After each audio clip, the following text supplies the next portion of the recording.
बहुत बहुत धन्यवाद भाई साहब। RKS24 न्यूज का बहुत बहुत आभार।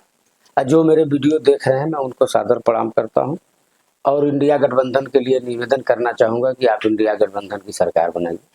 भाई साहब, आप पूछ रहे थे कि झांसी गए थे। हम जब घर से गए, आदरणीय पूर्व मंत्री, केंद्रीय मंत्री प्रदीप जैन जी का चुनाव था वहां, और एक पड़ता है लोकसभा झांसी में मेहरौनी विधानसभा। बहुत पिछड़ा है। पिछड़ा का मतलब गरीबी। अच्छा, गरीबी का मतलब यह है कि वहां शिक्षा कम है, और जबकि विद्यालय है। कांग्रेस ने बहुत डैम बनवाई है, डैम है, फैक्ट्री है, रोड है, और माननीय अखिलेश जी वहां सौर ऊर्जा का प्लांट लगाए हैं। मतलब बिजली और पानी तो है, लेकिन वहां शिक्षा थोड़ा सा कमजोर है। अभी लोग वहां दबे हुए हैं। हमको जो मिला, देखने को मिला, दबे हुए हैं, शिक्षा से बड़ी दूर है, कोसों दूर है। जो दलित हैं, एसटी के, अनुसूचित जनजाति के लोग हैं, जो बहुत शिक्षा से दूर हैं। तो हमने तो सिर्फ यही कहा कि भाई आप लोग शिक्षा, सबसे पहले मैं कहीं जाता था, मेरे पास बहुत फोटो हैं, मैं कहीं जाता था तो पहले शिक्षा, और शिक्षा सबसे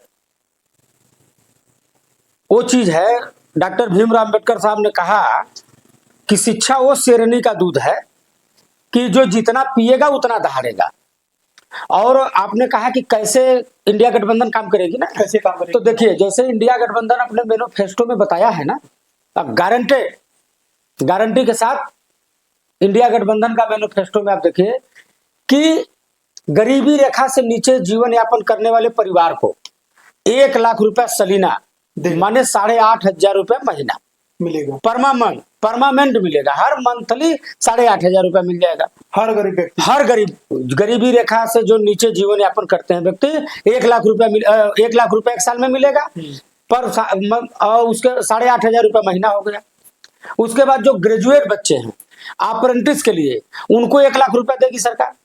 और जो सरकारी, जैसे हर विभाग में आप जाते होंगे, सीडीओ कार्यालय चल जाए, डीएम कार्यालय चल जाए, बीडीओ कार्यालय, मतलब कहीं भी जाएंगे तो जो संविदा में है, जैसे आप रोडवेज पे बैठते हैं, रोडवेज पे बैठे कंडक्टर से लेकर ड्राइवर तक संविदा पे है आज भी। तो हर विभाग में, चाहे वो कोई भी विभाग हो, चाहे बीडीओ कार्यालय, डीएम कार्यालय, एसपी, चाहे कहीं भी, तो संविदा वाले हैं। तो सरकार संविदा सबसे पहले खत्म कर देगी। परमानेंट जो रहेगा, परमानेंट रहेगा। उसके बाद जिस घर में एक टाइम मनरेगा कांग्रेस ने दिया ना, कांग्रेस ने मनरेगा दिया, तो मैं देखा हूं मनरेगा का, मैं जिला चेयरमैन रहा हूं सोनभद्र का, तो मैं देखा कि 2 टाइम तो आग जलती है हर चूल्हे में। लेकिन भाई साहब, आप दुद्धि चले जाइए, दुद्धि क्षेत्र में, उधर अरझट, जिगनहवा, भवर, बचरा, पोखरा, मचबंधवा, बभनी, झारखंड बॉर्डर है। उस क्षेत्र में भाई साहब महिलाएं एक धोती पहनती थी, मात्र एक धोती। कष्ट होता है। हमारे जबकि सोनभद्र में खनन संपदा है, बहुत सारी फैक्ट्रियां हैं, और कहीं न कहीं सरकार इस क्षेत्र में ध्यान दे रही है, फिर भी हालात ये है। हाँ, उसके बाद जब हम देखे, जब हम गए वहां घूमने गए, तो जब मनरेगा आया ना, मनरेगा एक गरीबों के लिए ऐसा आ गया कि उसको हम क्या कहें, वो पूरा दोनों टाइम चूल्हे में आग जलने लगा। चावल, दाल, रोटी, सब्जी के साथ प्रधानमंत्री माननीय मनमोहन सिंह जी थे, राहुल जी, सोनिया जी, सारे लोगों के कहने पर एक ऐसा व्यवस्था बना। उसके बाद आदिवासी वनाधिकार अधिनियम कांग्रेस ने बना दी। वो ओनली वन आदिवासी के लिए हुआ, जिसका पट्टा बड़े लोग जबरदस्ती कब्जा। आज भी वहां एक चीज है कि वहां गरीब लोग जो है, उनका पट्टा जो है तो है, खतौनी तो है, लेकिन जमीन उस बेचारे को पता नहीं कि हमारा जमीन कहाँ है। अच्छा, तो कांग्रेस करेगी कि उनका जमीन उनको दिलवाएगी, आदिवासी वनाधिकार अधिनियम के तहत उनको पट्टा दिलवाएगी। हर घर में जब 8,500, अच्छा, मनरेगा को 400 रुपया कर दिए मजदूरी।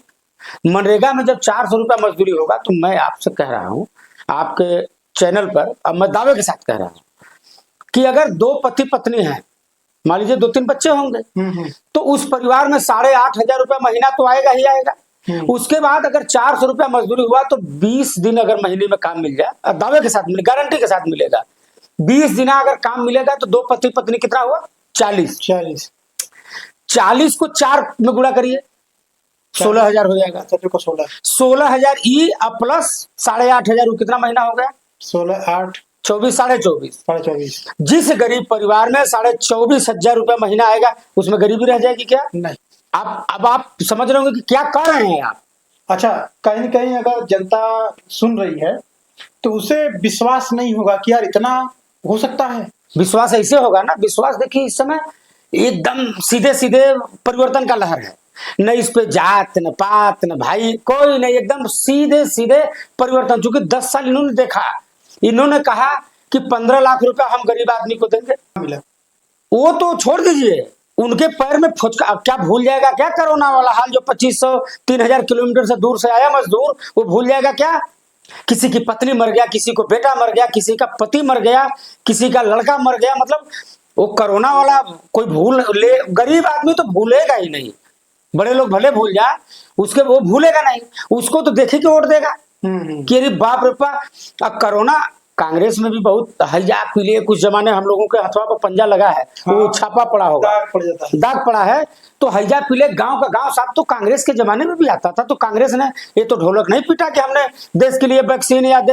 अच्छा। जो देखिए सबसे बड़ी बात विश्वास की बात अगर आप किए, आपने कहा भूल जाएंगे ना, आपने कहा कैसे विश्वास करेगी जनता, कैसे विश्वास करेगी इस पे? तो मैं आपको विश्वास के साथ मैं कहना चाहूंगा कि सन 2009 में कांग्रेस ने किसानों का कर्जा माफ किया कि नहीं किया?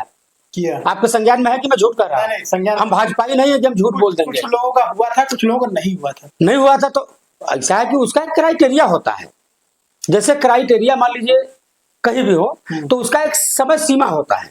अब वो बड़े लोगों का हो सकता है ना हुआ हो, लेकिन हम नहीं समझते कि जो छोटे मजदूर टाइप के किसान हैं, मजदूर किसान, उनका तो सब नहीं लगता। अब बड़े छोटे को सबका होगा। अच्छा, उसके बाद कांग्रेस ने करके दिखा दिया। पिछले सरकार में भले सरकार दोबारा उसकी 14 के बाद नहीं बनी, लेकिन और आरटीआई, आप नौजवान है पढ़े लिखे हैं, आरटीआई किसने लाया? तो सूचना का अधिकार कांग्रेस ने दिया ना, जो सांसद विधायक के पास जो कानून होता है, मतलब वही पूछ सकते हैं कि रोड कौन बनवाया।